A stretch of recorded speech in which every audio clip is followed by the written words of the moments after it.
Hello friends, उन्हाळी वाळवण recipe भाग 7 मध्ये तुमचं सगळ्यांचं खूप खूप मनापासून स्वागत आहे. मी आहे ज्योत्स्ना. आज आपण वर्षभर टिकणारे, अगदी कुरकुरीत, तोंडात ठेवताच विरघळणारे, काचेसारखे पारदर्शक दिसणारे आणि अजिबात साबुदाणा न भिजवता, कोणतीही पूर्वतयारी न करता वेळेवर सुद्धा करता येणारे असे साबुदाण्याचे वेफर्स कसे करायचे ते बघणार आहोत. रेसिपी तुम्ही पूर्ण बघा. यामध्ये सगळ्या टिप्स मी सांगितलेल्या आहेत. जर रेसिपी आवडली तर लाईक करा. चॅनलवरती नवीन असाल तर सबस्क्राईब करा. बेल आयकॉन जरूर प्रेस करा, म्हणजे नवीन व्हिडिओ अपलोड केला की पटकन तुम्हाला त्याचं नोटिफिकेशन येईल आणि तुम्ही छान छान व्हिडिओ बघू शकाल. चला तर मग आता आपण रेसिपीला सुरुवात करूया. इथे तुम्ही बघू शकता किती कुरकुरीत आणि छान असा हलका पापड झालेला आहे. हे पापड कसे करायचे ते आपण आता बघणार आहोत. त्यासाठी आपण इथे साबुदाणा घेतलेला आहे. एक मोठी वाटी म्हणजेच पाव किलो साबुदाणा घेतला आहे. साबुदाणा आपल्याला अगदी हलका असा गरम करून घ्यायचा आहे, खूप भाजायचा नाहीये.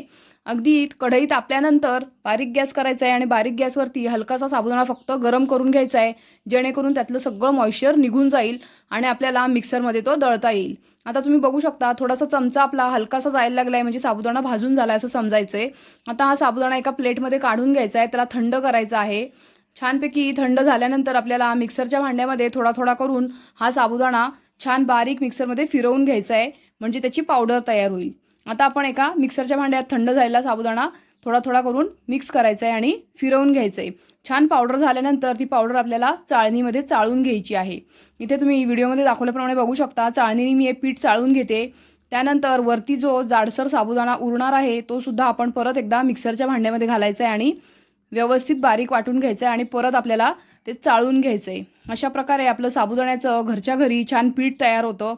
हा साबुदाणा थोडासा कणीदार असतो, त्यामुळे पापड छान होतात. जर आपण इथे साबुदाण्याचं पीठ वापरलं तर ज्या वेळेला आपण पापड बनवायला गरम पाण्यामध्ये ते पीठ घालतो त्यावेळेला त्याच्या गुठळ्या तयार होतात, त्याचे पापड एवढे छान असे बनत नाहीत. त्यामुळे मी तुम्हाला इथे एक सजेशन देईल की तुम्ही अशा प्रकारे साबुदाणा थोडासा हलकासा भाजून त्याच्या घरच्या घरी अशी पावडर तयार करून घेऊन मगच हे पापड तयार करायला घ्या. आता इथे एक मोठी वाटी असं आपलं साबुदाण्याचं पीठ तयार झालेलं आहे, ते आपण व्यवस्थित मोजून घ्यायचं आहे. जेवढं वाटी आपण पीठ घेतलंय त्याच्या आपल्याला 6 पट पाणी याच्यामध्ये घालायचं आहे, म्हणजे 1 वाटी साबुदाण्याच्या पिठामध्ये आपण 6 वाट्या पाणी घालणार आहोत. व्यवस्थित ते मिक्स करून घ्यायचं आहे 6 वाट्या पाणी घातल्यानंतर, म्हणजे हा साबुदाणा आपण ज्या वेळेला पाण्यात टाकणार आहे त्यावेळेला त्याच्या गुठळ्या होत नाहीत. इथे थोडंसं पाणी टाकून आपल्याला हे मिश्रण मिक्स करून घेणं गरजेचं आहे. आता इथे तुम्ही बघू शकता थोडं थोडं करून मी पाणी टाकून घेतलेलं आहे. 6 वाट्या परफेक्ट पाणी याच्यामध्ये बसलंय. आता हे ढवळून घेतलेलं आहे. त्यानंतर एका मोठ्या पातेल्यामध्ये आपल्याला 7 वाट्या पाणी घालायचं आहे. ज्या वाटीने आपण साबुदाण्याचं पीठ मोजून घेतलंय त्याच वाटीने परफेक्ट प्रमाण मी तुम्हाला इथे सांगितलेलं आहे. 6 वाट्या पाणी आपण साबुदाण्याच्या पावडरमध्ये घातलेलं आहे आणि 7 वाट्या पाणी आपण इथे गरम करायला ठेवणार आहोत. त्यामध्ये 1 चमचा मीठ घालायचं आहे फक्त, कारण नंतर आपलं ह्यातलं पाणी उष्णतेने निघून जातं आणि पापड सुकल्यानंतर मग ते खारट होतात, म्हणून इथे मीठ अगदी आपण बेतानेच घालायचं आहे. या प्रमाणासाठी 1 चमचा मीठ परफेक्ट आहे. आता पाणी छान उकळत आलेलं आहे. इथे जे आपण साबुदाणा व्यवस्थित मिक्स करून घेतला होता पाण्यामध्ये तो यामध्ये घालायचा आहे आणि मिक्स करायचं आहे. आता मी गॅस मोठा केलेला आहे. मोठ्या गॅसवरती एक उकळ येईपर्यंत आपल्याला व्यवस्थित ढवळत राहायचं आहे, खाली कुठेही लागू द्यायचं नाही आहे. हे शिजत आल्यानंतर थोडं थोडं घट्ट होत जातं. तुम्ही बघू शकता 10 मिनटं झालेले आहेत. हे छान शिजलेलं आहे. गॅस अगदी बारीक केलेला आहे. बारीक गॅसवरती हे शिजलेलं आहे. ह्याचा रंग बदलायला लागला, पारदर्शक पीठ व्हायला लागलं की समजायचं की आता आपलं हे शिजून तयार आहे. इतकं घट्ट आपल्याला ठेवायचं आहे. इथे खूप पातळ करायचं नाही आहे. जर आपण पातळ करायला गेलो तर नंतर पापड्या ज्यावेळेला आपल्या सुकतात त्या निघत नाहीत, त्याचे तुकडे पडतात. इथे एवढंच घट्ट असं आपल्याला प्रमाण ठेवायचं आहे. याची कन्सिस्टन्सी आपण याच प्रमाणात ठेवणार आहोत. आता गॅस बंद करायचा आहे. छान उकळ आलेली आहे, कारण आता मी गॅस बंद केला आहे. हे मिश्रण थोडंसं आपल्याला गार होऊ द्यायचं आहे. खूप गार करायचं नाही आहे, पण हलकंसं गार करायचं आहे. नाहीतर आपण ज्या वेळेला प्लॅस्टिकवरती पापड घालायला घेतो त्यावेळेला ते प्लॅस्टिक वितळू शकतो.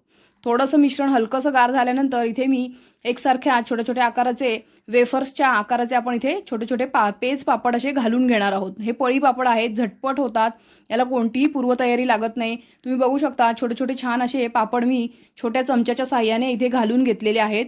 कडकडीत उन्हामध्ये 2 दिवस आपल्याला हे पापड छान सुकवून घ्यायचे आहेत. अगदी तोंडात टाकताच विरघळणारा, लहान मुलांपासून म्हाताऱ्या माणसांपर्यंत अगदी दात नसलेला माणूससुद्धा हे पापड खाऊ शकतो. इतके कुरकुरीत खुसखुशीत असे पापड तयार होतात. तुम्ही एकदा नक्की करून बघा. चॅनलवरती मी छान छान उन्हाळी वाळवणाच्या रेसिपीसुद्धा अपलोड केलेल्या आहेत, त्यासुद्धा तुम्ही नक्की बघा. रेसिपी आवडत असेल तर लाईक करा, शेअर करा, कमेंट करा, सबस्क्राईब करा. आता इथे तुम्ही बघू शकता आपले इथे छानपैकी पापड सगळे टाकून झालेले आहेत. 2 दिवस कडकडीत उन्हात सुकल्यानंतर अशा प्रकारे काचेसारखे अगदी ट्रान्सपरंट असे पापड तयार झालेत. दिसायला तर खूप छानच दिसत आहेत. तळल्यानंतर त्याची चवसुद्धा खूप छान येते. आता आपण इथे तळून बघूयात. खूप असे छान पारदर्शक दिसणारे काचेसारखे मस्त पापड आपले तयार झालेत. किती पातळ आणि छान पापड झालेले आहेत. प्रत्येक पापड असा अखंड निघालेला आहे.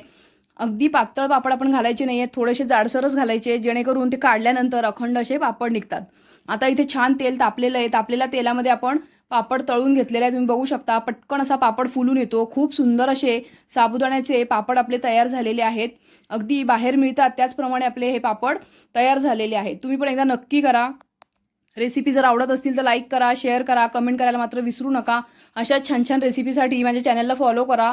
भेटूया पुढच्या भागामध्ये अशाच छान छान रेसिपी घेऊन. तोपर्यंत मस्त खा आणि स्वस्त राहा. उपवासाचे साबुदाणा बटाटा पापड कसे करायचे, दही मिरची, सांडगे, पोह्याचे पापड कसे करायचे, त्यानंतर नुसते बटाट्याचे पापड कसे करायचे, यासुद्धा रेसिपी चॅनलवरती अपलोड आहेत. त्यासुद्धा नक्की बघा. चॅनलवरती नवीन असाल तर सबस्क्राईब करा. रेसिपी आवडली तर लाईक करा, शेअर करा आणि कमेंट करायला मात्र विसरू नका. भेटूया पुढच्या भागामध्ये.